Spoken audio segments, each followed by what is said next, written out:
سلام، امیدوارم خوب باشید.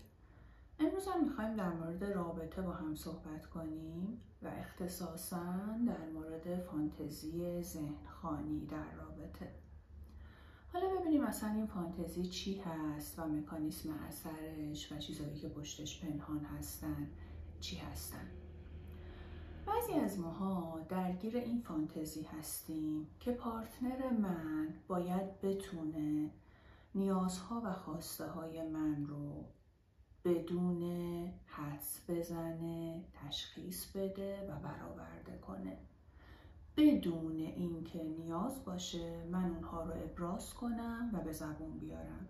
یعنی بدون اینکه من بهش بگم چی میخوام، توقع دارم و انتظار دارم که اون نه تنها بدونه بلکه اونها رو برای من برآورده هم بکنه. و خیلی از مسائلی که ما تو روابط میبینیم، تو زوج درمانی، زوجهایی که بهمون مراجعه میکنن میبینیم، از همین مسئله، از این فانتزی ناشی میشه. واقعیت اینه که این فانتزی در دوران نوزادی ما کار میکنه. یعنی چی؟ یعنی یک مادر نسبتاً سالم در اغلب موارد میتونه نیاز کودکش رو به درستی حدس بزنه و تشخیص بده و با تقریب خوبی برآورده کنه. مثلا از یه گریه نوزادش تشخیص میده که اون گرسنه است و شیر میده بهش. از یه گریه دیگه تشخیص میده که نوزادش خوابش میاد و کمکش میکنه تا بخوابه و مسائلی از این دست.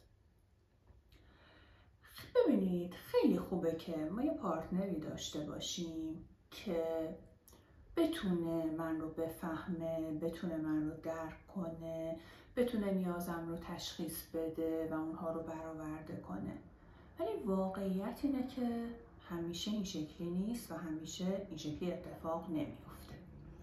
حالا بیایم با هم ببینیم که پشت این داستان فانتزی که پارتنر من بتونه ذهنم رو بخونه چی نهفته است؟ ماجراش چیه که بعضی از ماها این شکلی میشیم و درگیر این فانتزی هستیم؟ داستان اینه که درخواست و بیان نیاز مستلزم پذیرش میزانی از آسیب پذیریه. یعنی چی؟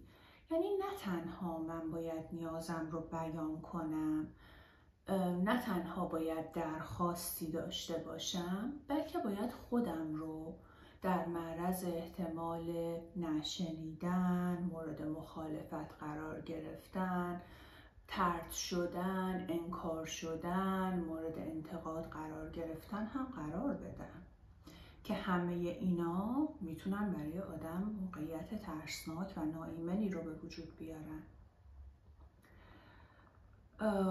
موقعیت سختی رو به وجود بیارن که من ترجیح بدم اصلا خواستم رو بیان نکنم تا خودم رو در معرض این موارد در واقع قرار بدم. پس انگار که ما دو تا راه بیشتر نداریم. یا باید من به پذیرش میزانی از آسیب پذیری برسم که این یه پذیرش واقع بینانه است.